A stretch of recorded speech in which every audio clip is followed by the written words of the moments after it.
I'm Scott, this is Jenny Suzuki, and we have been working with Brandon for a little while. He helped us purchase our own home. We've also worked with him professionally. I'm an estate planning attorney. I primarily focus on elder law issues and special needs planning.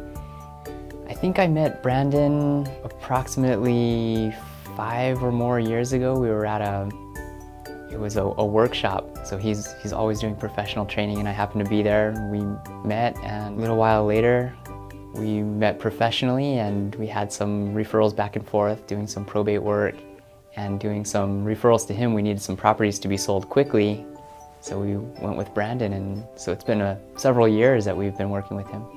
Brandon's very informative. He gives us the information that we need quickly to be able to make good decisions.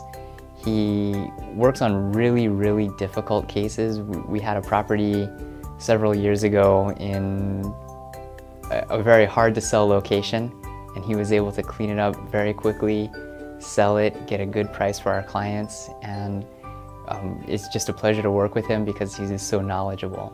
He works quickly, he does his job very well, he's easy and fun to work with, he's always professional, and just a great guy overall.